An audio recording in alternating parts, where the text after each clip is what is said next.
Good evening, Limestone County Farm Bureau, and thank you so much for having me. I have to say, Texas Farm Bureau has given me more opportunities than I ever could have imagined. Because of Texas Farm Bureau, I got to go to Washington, D.C. after being the top 6 winners of the Pitch It Market Sell It contest, which for a small town girl, that was a pretty big deal. I met leaders, walked through history, and realized just how deeply agriculture is woven into the fabric of our country. And thanks to Farm Bureau, I also received a scholarship that helps me pay for my tuition at Oklahoma State University. Go Pokes! Now, because of all that, I've earned a new title on campus. I didn't ask for it, I didn't campaign for it, but apparently I'm known as the Texas Farm Bureau girl. And I'll be honest, I wear that name like a badge of honor. Mostly because I literally wear it on my backpack. I take it everywhere, literally everywhere, to class, to the ag building, to study at the coffee shop, everywhere. But here's the thing, I carry that backpack proudly because it reminds me of where I come from. It reminds me of the people who've invested in me, believed in me, and carried me. It keeps me close to home. And that brings me to the question I want to ask you tonight. Have you ever been carried? Not just physically, but emotionally, spiritually, in a moment when life felt too heavy to hold on your own. Maybe it was during a drought or after a loss. Maybe it was a neighbor who showed up with a hug and a casserole. Maybe it was a veteran who carried the weight of freedom so you didn't have to. Maybe it was your faith that carried you through a season you didn't think you'd survive. We've all been carried, and if we're honest, we all need to be. The beginning of my senior year last year, on the outside, I was smiling. On the inside, I was tired and worn down and just trying to hold it together. Then, on a class trip, I got hurt playing basketball, and I couldn't walk without pain. I was embarrassed, frustrated, and honestly just done. But without hesitation, my friend Grant picked me up and carried me uphill in the sweltering Texas August heat. He didn't complain, he didn't make show of it, he just carried me.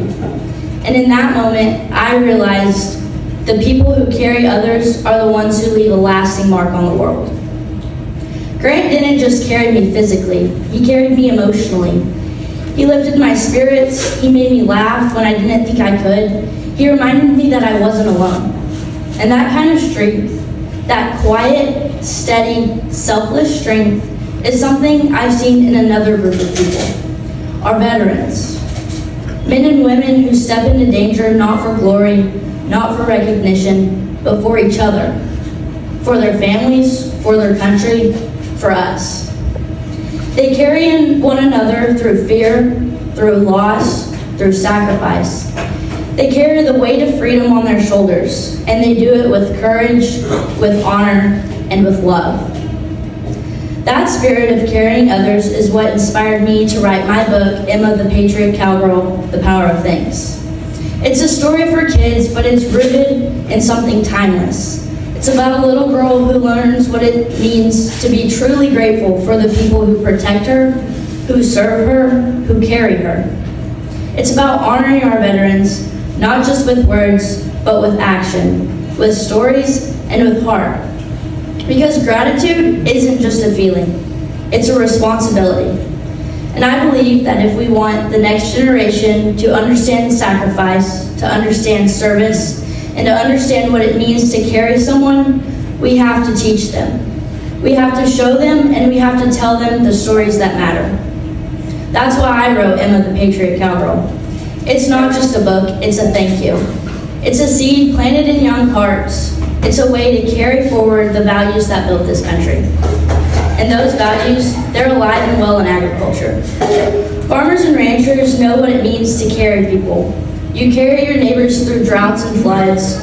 You carry your community through fires and storms. You mend fences together and put cattle back in pastures where we know they belong. You carry the weight of tradition, of responsibility, of feeding a nation, and you do it with grit, with grace, and with faith. You show up when it's hard. You lend a hand when no one's watching. You celebrate the wins together and mourn the losses together. That's what makes rural America strong. That's what makes this way of life so dang sacred and community so important. Because we never know when in life we are going to need to be carried. Just 2 weeks after graduation this past June, Grant passed away. He was hiking in Washington State Park and slipped into a waterfall. He was gone in an instant. I will never forget how he carried me that day. I will never forget his laughter, his encouragement, and his quiet strength. I will carry that in my heart forever. And tonight, I want to ask you to carry someone too. Not just when it's easy, not when it's convenient, but when it's hard, when it's uncomfortable, when someone's hurting and doesn't know how to ask for help.